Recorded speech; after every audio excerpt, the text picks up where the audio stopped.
প্ৰথমতে এইচএছ উত্তীৰ্ণ সকলো ছাত্ৰ-ছাত্ৰীক মোৰ ফালৰ পৰা আন্তৰিক শুভেচ্ছা জ্ঞাপন কৰিছো। যোৱা 9 তাৰিখ দিনৰ 9 বজাত ঘোষণা হৈছে এইচএছ চূড়ান্ত পৰীক্ষাৰ ফলাফল। তো এইচএছ চূড়ান্ত পৰীক্ষাৰ ফলাফলৰ পিছৰে পৰাই বহুত ছাত্ৰ-ছাত্ৰীৰ মনত এটাই প্ৰশ্ন যে এইবাৰৰ পৰা এইচএছত কিমান পাৰ্চেণ্ট পালে পাব স্কুটি। এইবাৰ এইচএছত 60% পালে স্কুটি দিবনে নাই, এনেকুৱা ধৰণৰ বহুত প্ৰশ্ন ছাত্ৰ-ছাত্ৰীৰ মনত আৰু বহুতেই ৰিকুৱেষ্ট কৰি আছে যে এইবাৰ 60%ত স্কুটি দিব লাগে। কিয়নো ৰিজাল্টৰ পিছত যেতিয়া মই ছাত্ৰ-ছাত্ৰীক সুধিছো যে কমেণ্টত জনাই দিয়া তোমালোকে কিমান পাৰ্চেণ্ট পাইছা, তো বহুতৰে মানে 74%। তো সেইকাৰণে বহুতেই ৰিকুৱেষ্ট কৰি আছে যে 60%ত এইবাৰ স্কুটি দিব লাগে এণ্ড বহুতেই মোক সুধি আছে যে 74%ত স্কুটি দিবনে নাই। এইবাৰৰ স্কুটি বিতৰণৰ ক্ষেত্ৰত মুখ্যমন্ত্ৰী হিমন্ত বিশ্ব শৰ্মাই কি মন্তব্য কৰিছে সকলো আজিৰ ভিডিঅ'টোৰ জৰিয়তে তোমালোকক জনাই দিম। আৰু লগতে তোমালোকক জনাই দিম যে এইবাৰ এইচএছত উত্তীৰ্ণ ফাৰ্ষ্ট ডিভিজন, ছেকেণ্ড ডিভিজন আৰু থাৰ্ড ডিভিজন পোৱা ছাত্ৰ-ছাত্ৰীসকলক চৰকাৰে কি দিব। গতিকে ভিডিঅ'টো স্কিপ নকৰাকৈ শেষলৈকে চোৱা। যদি চেনেলটোত প্ৰথমবাৰ আহিছে তেন্তে চেনেলটো ছাবস্ক্ৰাইব কৰি দিয়া আৰু ভিডিঅ'টোত এটা লাইক কৰি দিয়া। তো এইবাৰ মানে বহুত ছাত্ৰ-ছাত্ৰীয়ে 74% পাইছে, তো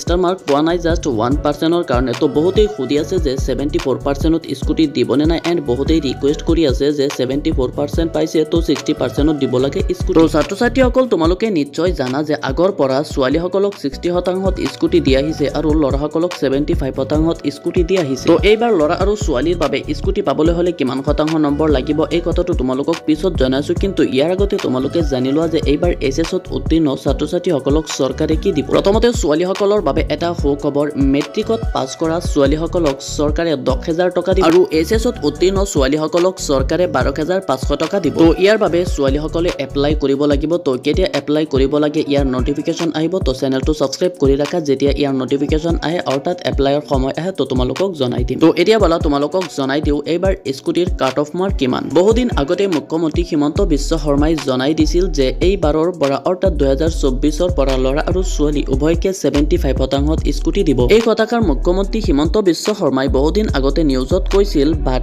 এই নিয়মত যে স্কুটি দিব এইটো এতিয়ালৈকে কেবিনেট বৈঠকত সিদ্ধান্ত হোৱা নাই, অৰ্থাৎ কনফাৰ্ম হোৱা নাই। তো এই নিয়মটো এতিয়ালৈকে যিহেতু কেবিনেট বৈঠকত সিদ্ধান্ত হোৱা নাই, তো এইবাৰ আগৰ নিয়মতে স্কুটি দিয়াৰ সম্ভাৱনা আছে, অৰ্থাৎ ছোৱালীসকলক 60% আৰু ল'ৰাসকলক 75%ত দিব। তো ছাত্ৰ-ছাত্ৰীসকল এই চেনেলটো ছাবস্ক্ৰাইব কৰি ৰাখা। যদি কিবা অফিচিয়েল নটিফিকেশ্যন আহে তেন্তে তোমালোকে অতি সোনকালে পাই যাবা। আৰু এটা কথা, যদি 75%ত উভয়কে স্কুটি দিয়ে তেন্তে এই নিয়মটো কেনেকুৱা হ'ব তোমালোকৰ মতামতটো কমেণ্টত জনাই দিয়া।